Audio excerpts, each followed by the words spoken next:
Сайн байцгаана уу? Өнөөдрийн бичлэгээ өргөхөд бэлэн боллоо. 2025 оны 11-р сарын дунд үе Москва хотын зүүн хэсэг болох Кольонава дүүргийн хуучин барилгууд болон өндөр орон сууцны хороолуудад хүйтэн салхи хүчтэй үлээж байв. Кольонава нуур бол энэ бүс нутгийн алдартай газруудын нэг юм. Ажлын өдрүүдэд орсон суугчид нохоогоо салхилуулж, гүйж, эсвэл хүүхдийн тэрэг түрээд зугаалдаг амралтын газар билээ.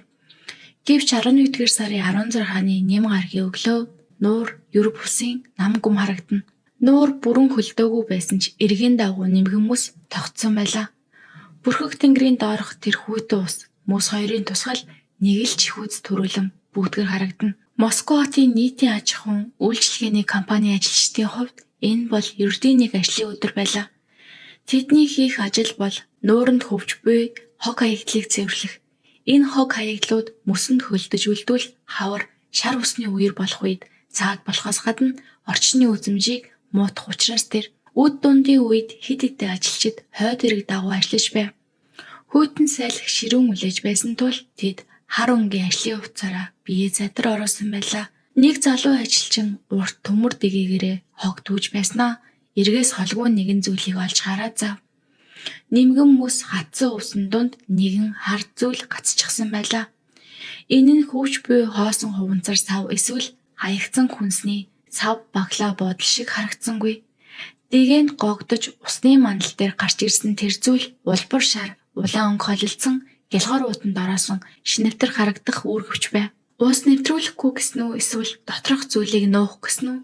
Ямар ч байсан ийм утанд хийсэн байв. Ажилчин үүргэвчний оосрыг тэгээгээрээ гогдож хамаг хүчээрээ эрг рүү татаж гаргалаа. Мэргэжлийн зуршил үүрэг хариуцлага болон магадгүй аюултай зүйл байгаа эсхийг шалгахын тулд ажилчин улбар шар гялгар уутыг задлав. Тэгтэл дотор нь ягаан өнгийн үүргэвч гарч ирлээ. Үүргэвчний цахилгаан нь бүрэн хагдаагүй байв. Үүргэвч хүнд байснаас болоод цахилгаан нь өөрөө нээгчгсэн байна. Ажилчны олж харсан зүйл нь хувцас, тоосго эсвэл усан дунсан амтан байсангүй. Харин хүйтэн усанд норсон хүний толгой байлаа. Толгой нь жаахан үгдих байв. Шаргал ус нь норж хуйгандаа наалдсан байсан бөгөөд хүүхэд ердөө 5 эсвэл 6 настай болов гэмээр харагдана. Хүйтэн уснаас болоод нүүрэнд хөөж цонхисэн байсан ч нүүрний элбэр төрх нь тод танигдж байлаа. Хэдийгээр хувцтай байсан ч биеийг нь зэрлэгээр тастаж хэрцэн байхыг харахад энэ бол яах аргагүй аллах байлаа. Хэдхэн минутын дараа цагдаагийн машины тохиолол хангинаж эхлэв. Шүүх эмнэлгийн мэргэжилтнүүд ягаан өргөвчийг хүлээн авчээ. Аимшиг толгооноос өөрөөр бие болон гар хүл олдоогүй юм. Үүргэвч нь хаягдал цаас болон хаа амаагүй түүж хийсэн хог хаягдлаар дүүрэн байлаа. Алуурчин зүнхийг дүүргэж доторх толгойг мэдэгдүүлэхгүй гэсэндээ л ямар ч хамаагүй хог новч гисэн байв. Усанд шумбагчид мөс шиг хүйтэн ус руу өсрөө хорлоо.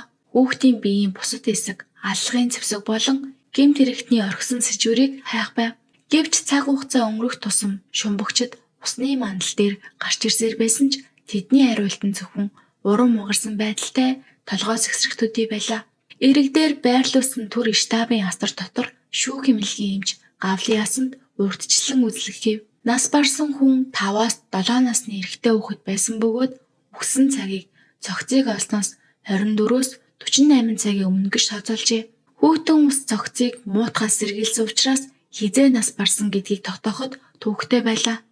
Хүзөөнийх нь хөхрөлтийг харвал хүүг үхэхээс нь өмнө боож амжилгалыг нь богдуулсан байх магадaltaй. Харин биеийг нь маш цэвэрхэн мөчилсөн байсан нь хүүг амьсгал хураасны дараа хөрөөшиг зүйлээр мөчилснийг харуулж байна. Москвагийн цагдаа нар шууд хөдөлж ноцтой гэмт хэрэгтнийг барих интерцепшн буюу шуурхай ирэн сурвалжлах ажиллагааг хот дээр эхлүүллээ.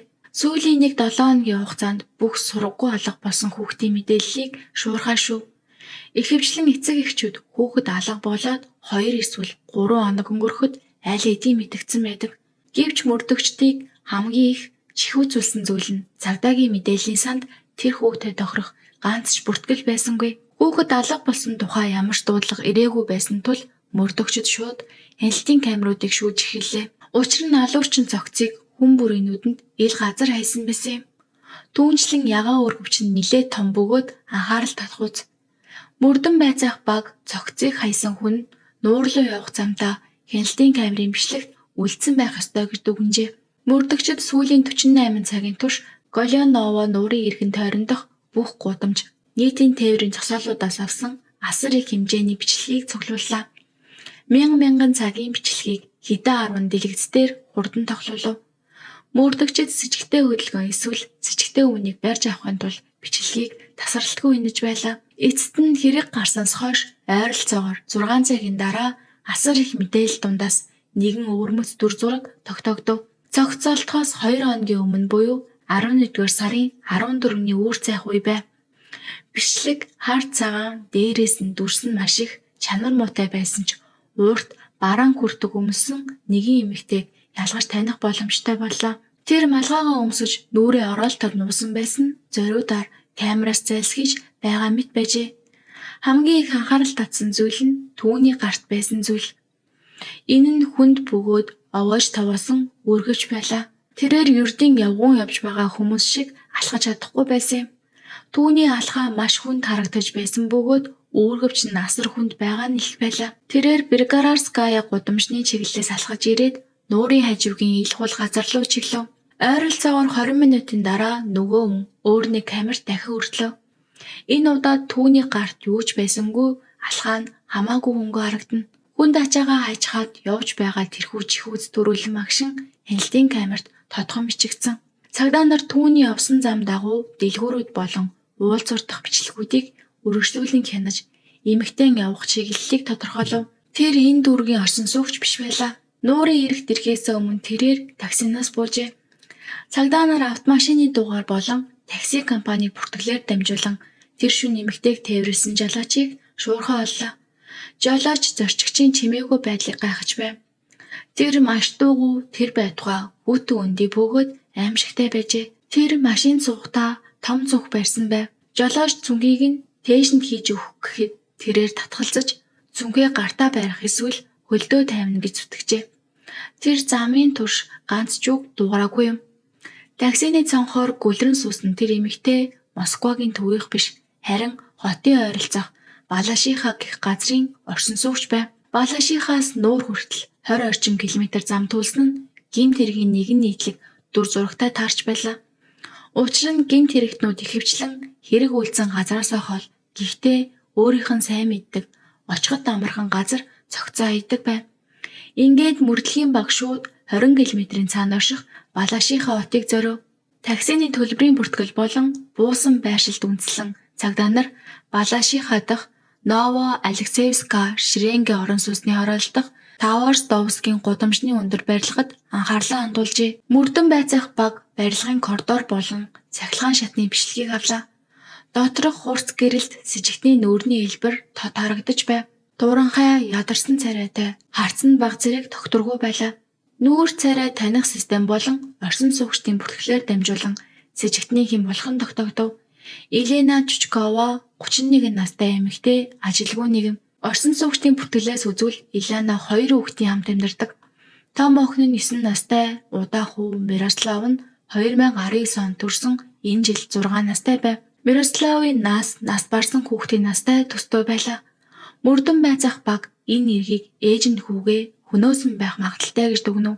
11-р сарын 16-ны орой зэвсгэлсэн баг болон хүнд гэмт хэрэгтэй тэмцэх тасгийн мөрдөгчд Балашиха дахь Еленагийн гэрийг бүсэллээ. Коридорт хаалга тогших чимээ сонсогдов. Хаалга нэгдэж Елена гарч ирэв. Тэрээр гэрийн энгийн хувцастай тайван бүр өвчтөн хүн шиг цонхисон байжээ. Мөрдөгчд шууд хүүг нь хаана байгааг асуув. Елена нүдээ анивдсан ч гарцсан нэг л тогтургүй. Хүү болон түүний хойд аав нь түүний аав ээжих рүү явсан гэжээ. Мөрдөгч хойд аавынх нь нэр, утасны дугаар, хаягийг асуулаа. Елена хэдэн нэр, хаяг хэлж үзсэн ч түүний худал ярьсан нь ганц минут ч хүрэлгүй баригдаж өрхөв. Цагдаа нар түүний талаарх мэдээллийг аль хэдийн авсан байжээ. Тэр өрх толгоос нь ээж бөгөөд хуучин нөхөр нь түүнийг эрт орхисон. Сүүлийн үед хамт амьдардаг эрэгтэй байгаагүй юм. Түүний ярьсан хойд аав хүн амын бүртгэлийн сангаас олтоогүй. Үүний зэрэгцээ цагдаа нар 9 настай охин нь аюулгүй байгааг шууд баталгаажуулав. Охин тухайн үед гэртээ байгаагүй бөгөөд төрсөн аавтайгаа хамт байсан юм. Мөрдөгч Еленаг түлхэж байр руу орлоо. Энэ бол нэг өрөө байр байсан бөгөөд давчуу хоосон байв. Дотгош ороход янз бүрийн үнэр, хамар зориг. Энэ нь цогцсны үнэр биш, агааржуулагч, өндөр тунтай цайруулагч, гэрийн тэжээвэр амьтны ялгадас, хөгцсний үнэр зэрэг холилдсон өмхийн үнэр байв. Байран доторх байдал цочирдмаар байлаа. Өрөөний нэг талд маш сайн арчилсан, гялалзсан үстэй дөрвөн муур байх бөгөөд буланд нь үнэтэй муурны ол аваалсан байжээ. Хөршүүд нь дараа нь ярихдаа тэрээр муурандаа өгөх хайр нь хүүхдүүдтэй өгөх хайраас хамаагүй илүү байсан гэжээ. Нөгөө талд нь хүн амьдардаг орон зай нь замбраагүй байв. Тавилга цөөхөн, хувцснууд хаа хамаагүй өглөрнө. Галтайгоонд хөгцөрсөн хідэн цусам талах болон хоосон хөрөгчнөөс өөр идэхэн бараг байсангүй. Зочны өрөөний гол нэг матрас байх бөгөөд тэр нь сэжигтэй хар толтнууд их байлаа. Шүүх эмнэлгийн мөрдөгчдийг бүр чих гайхшруулсан зүйл нь гэрийн шал маш цэвэрхэн байсан. Яг л химийн бодисоор хэд хэд удаа арчиж зүлгсэн мэт цэвэрхэн. Тагтны хаалгыг нээхэд хүүтэн салхи орж ирэв.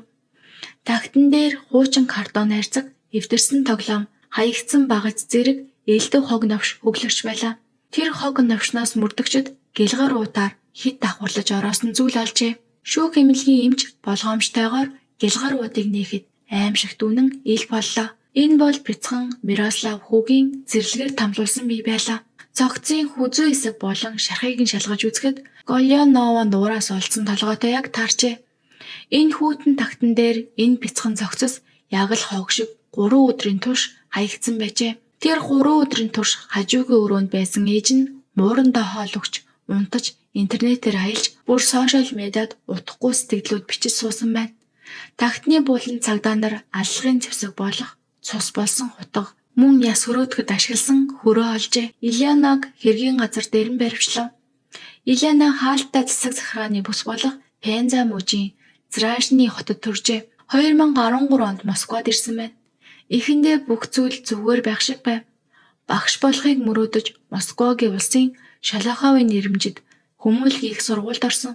Гэвч амьдрал төлөвлөсний дагуу болсонгүй, хичээлээ дуусгаж чадалгүй сургуулаа хийжээ. Үүнээс хойш хүргэлтийн ажилтан болон борлуулагчаар ажиллаж байсан бөгөөд цагдаагийн мөрдлөгөөр хамгийн сүүлд Магнит супермаркетын сүлжээнд гаснаар ажиллаж байгаад саяхан алагдсан тогтогдов. Тогтмол орлогогүй бол Москва шиг өртөг өндөртэй хотод амьдрах боломжгүй байлаа. 2022-оос 2024 оны хооронд хэд хэдэн зээлийн компаниудаас авсан зээлээсээ болж доот олон 12 удаагийн өрийн шүүх хуралд оролцсон илэрсэн. Нийт өр нь ойролцоогоор 93 мянган рубль байлаа. Баячуудын хувьд энэ нь бага мөнгө байж болох ч ажилгүй өрх толгойлсон ээжийн хувьд дийлдэшгүй их мөнгө. Гэвч эдийн засгийн уналтаас илүү аимшигтай зүйл нь сэтгэл зүйн уналт байлаа. Ильянагийн сошиал медиа хаягууд ялангуяа Telegram сувг нь түүний сэтгэл зүйн байдлыг тод харуулж байв. Тэр өөрийгөө ердийн нэг ажилгүй нэгэн гэж огт боддгүй. Харин ч онлайн орчинд өөрийгөө шиттэн гэж нэрлэдэг байлаа. Тэрээр сошиал хуудсандаа би олон ертөнцийн дундуур халахдаг, би нууц зан үлийн туршилт хийж байна гэх мэт ачиргалтай зүйлс бичиж хиймэл оюун ухаанаар бүтээсэн аимшигтай зургуудыг байнга нийтэлдэг. Ильяна параноид, шизофрентэй гэж онцлогдож сэтгцэн эмнэлгийн бүртгэлд аль биесээр бүртгэгдсэн байжээ. Хэрэг гарахаас 2 сарын өмнө буюу 2025 оны 9-р сараас эхлэн түүний биеийн байдал огцон муудсан. Европусын үйлдэлүүдээс нь болоод түргэн тусламжийн эмч нар түүний байранд хэд хэдэн удаа очсон бөгөөд энэ нь ангаах ухаанд намар цагийн сэдэрлэлт гэж нэрлэгддэг. Сэтгцэн өвчтөй хүмүүсийн хувьд аюултай үе байлаа. Энэхүү замбраагүй гэр бүлд 6 настай Мирослав хамгийн гэмгүй орхигч байв. Тэр эрүүл хүүхэд биш байлаа. Төрсөн эцэг Александрын хэлснээр Мирослав тархины усчлалтай төрж ердийн хүүхэд шиг алхаж эсвэл ярьж чаддаггүй байсан. Тэр өдөржин тэрэгэнцэр дээр суух эсвэл орон дээр эвтэх ёстой. Ильяна хүүгээ өөрийнх нь амьдрал саад болж байна гэж бодох болжээ. Өөрийнхөө зохиосон дижитал ертөнцид очихын тулд хүүхдээсээ заавал салах ёстой гэсэн гаж бодолтой бүрмөсөн авцсан байлаа. Хөршин тухайн үеийн нөхцөл байдлыг ингэж ярив. Тэр бяцхан хүү үнэхээр өрөвдөлтэй. Ильяна хүүгээ гаднаас нь харахад сайн астарч байсан ч тэднийд ямар нэг аимшигтай зүйл болоод байна гэсэн мэдрэмж хөшүүдээс нь хизээж салаагүй юм. Хүү ярьж чадахгүй ч зүгээр л тэрвэрлэх гэж гараа сунгаддаг байж. Гэтэл Ильяна үргэлж ядарсан ууртай явдаг байлаа. Хамгийн чихүүц төрүүлэн зүйл нь түүний хуучин нөхөр Александрын хэлсэн үг байв. Тэр Ильянаг хүүхдэд дургүй атлаа мууран дасар их хайртай нэгэн гэж тодорхойлсон юм. Үүнээс өмнө тэдний 9 настай охин нь ээжийнхээ докторгүй зангаас болоод аав руугаа гомдол мэдүүлж байжээ. Александр охиноо авч явах гэж хэдий удаа оролцсон ч Ильяна хаалгаж тайлж өгөлгүй уулзахаас талтгалцдаг байсан байна. 11-р сарын 13-ны пүрэв гарагт хөршүүд нь шөнө орой Ильянагийн галзуурсан мэт хашгирахыг сонссон гэж мэдүүлжээ. Хажуу айлын эмэгтэй Ильянаг яг л харагдахгүй нэгэнтэй аргалдаж байгаа мэт цонх руугаа арж чангаар орилохыг сонссон байна. Энэ ашгаран үрийн 4 цаг 30 минут хүртэл үргэлжлэжээ. Тэр мөчөд магадгүй Ильянагийн доторх үл үзэгдэх хоолой түнд ямар нэгэн аимшигт тушаал өгсөн байх. Магадгүй тэр зүгээр л хөгжлийн бэрхшээлтэй хүүгээ асрах дарамтаас ангижчихыг хүссэн байж болох юм. Тэр унтаж байсан хүү рүүгээ төхөж очсон бөгөөд хүүд эсэргүүцэх ямар ч хүч байсангүй. Шүүх эмнэлгийн дүгнэлтээр хүүхдийн эхлээд хоолойг боож алсны дараа хурц үзүүртэй зүйлээр зүсэж хөнөөс нь тогтоогдов. Хөнөөснийхээ дараа Ильяна сандарсангүй. Харин ч эсэргээрээ маш тайван яг л ухаан санаа нь өөр газар байгаа мэт байдалд орсон байлаа. Сэтгцийн өөрчлөлттэй гэмт хэрэгтнүүд хэрэг үлдэх үедээ ийм байдалд орох нь маш түгээмэл байдаг. Тэрээр хүүхдийн цогцыг угаалгын өрөө рүү чирж аваачаад урдаас бэлдсэн хутга хөрөө ашиглан зэрлэгээр мөчилж эхлэв. Зөөвөрлөхөд хэлбэр болгохын тулд толгойг нь хүртэл тасдав. Үүний дараа байраа цэвэрлж эхэлжээ. Угаалгын бодис ихээр хэрэглэн шалаа зүлгэж утгаа арчиж бүр хүүхдийн толгойг хүртэл угаагаад ягаан өнгийн үр хүчинд хийж дараа нь улбар шар гэлгар удандхийн эцэст нь тоосго болон хаягдал цаасаар дүргсэн. Энэ бүх ажлыг дуусгасныхаа дараач тэрээр шууд яваагүй бөгөөд бүтэн өдрийн турш цогцтой хамт байсан байна. Тэр хугацаанд тэрээр амиа орлох талаарч боджээ. Цагдаа нар түүнийг баривчлахад биеинд нь шинээр үйлсэн шархнууд олсон юм. Тэрээр эцсийн мөчөд амиа орлохоо болсон шалтгаанаа намайг өгчихвөл муурыг минь хэн хацрах юм бэ гэж хэлжээ. 11-р сарын 14-ний үүр цайх үеэр тэр хүүхдийн толгойтой үр хүчийг үрж тагтны хог навчтунд толгойгүй биеийг нь нув. Москвагийн зүүн хэсэгт орших Голянова нуур руу таксигаар явжээ. Тэрээр тийшээ байнга очиод байдаггүй ч харьцангуй ил хул газар гэж санаж байсан байна. Нууран дээр очимогцоо тэр үүргэвчийг мөс шиг хүйтэн ус руу хүчтэй шидэв. Усан дотор үүргэвч живхийг хар зогсохдоо тэрээр хүүгийнхээ энэ хорвоо дээрх бүх уул мөрийг үүр тусдагчлаа гэж боджээ. Гэвч тэр андуурсан байв. Өвлийн ихэнх сарын мөс хараахан цусаар чамжаагүй. Нуурын усч тийм гүн биш байлаа. Гэвч түүний өгүүлсэн нүгэл дэндүү хүнд байсан болохоор тэрв бүр байгаль дэлхий хүртэл түүнийг нүн далдлахыг хүссэнгүй. Москвагийн дотоод хэргийн яамны байцаалтын өрөөний гэрэл хурц байв. Тагтан дээрх цогц, аллахын зэвсэг дээрх гурууныхээ таймерын бичлэг зэрэг нэг цааш болшгүй нотлох баримтуудтай нүүр туулсан Ильяна эцэст нь эсэргүүцгээ болжээ. Тэрээр зохиомол хойд эцгийн талаар дахин дурдсангүй. Тэр бүх хэрэгээ хүлээж би түүнийг алчсан гэж толгоогоо удаалган ямар ч сэтгэл хөдлөлгүй хоолоогоор хэлжээ. Тэр яагаад заавал тэр шөнө хэрэг үйлдэснээ тодорхой тайлбарлаж чадахгүй байв. Тэрээр ямар нэгэн зүйл өөрт нь энэ эргийг хийхийг албадсан гэж зүтгэж байлаа. Бас энэ бүхнийг ердөө нэг төрлийн туршилт байсан гэж хэлээд тухайн үед өөр газар байсан учраас юу болсныг огт санахгүй байна гэж мэдүүлжээ. Түүний солиотой мэт яриаг сонсоод туршлагатай мөрдөгчд түүнийг өөрийгөө хянах чадваргүй сэтгцийн гажигтай нэгэн болохыг ойлгов. Бүр илүү сэтгэл өвдгөм зүйл нь хүүгийн имэн хэрэг гарах үед цагдаа нарт болон хөршүүдтэй ачуугаа хэд хоног хараагүй гэж гомдолж байсан явдал юм. Имэн Ильянагаас өөрөө асуух гэж оролцсон ч Ильяна хүүтэн үндийг татгалзжээ. Ильяна хүүхдийг хулгайлагдсан гэж хэлсэн ч би түүнийг худал ярьж байгааг мэдэж байсан гэж имэн хэвлэлийнхэнд үйлэн байж ярьсан. Жаахан эрт мэдсэн бол би жаахан хурдан оролцсон бол болох байсан гэв. Ильяна насан туршаагүй хүүхэд хөнөөсөө эргээр аль бие ёсоор яллагдсан бөгөөд балаашийнхаа дүргийн шүүх түүнийг хорих хүсэлтийг зөвшөөрсөн юм. Хөршүүд нь ямар нэгэн зүйл буруу байгааг гадарлаж байсан ч хинж тусламжийн гар сунгаагүй нь энэ хэргийн хамгийн эмгэнэлтэй хэсэг байлаа. Бид бусдын амьдралд оролцохгүй байхыг хувийн орон зай гэж үздэгч заримдаа бидний тэрхүү хайхрамжгүй байдал гим зэмгүй нэгнийг аврах сүүлчийн боломжийг үгүй идэг. За ингээ өнөөдрийн бичлэг маань энэ үрээ дуусаж байна. Та бүхэн дараагийн бичлэгээ үзэх хүсвэл лайк, саба заавал дараад өгөөрэй.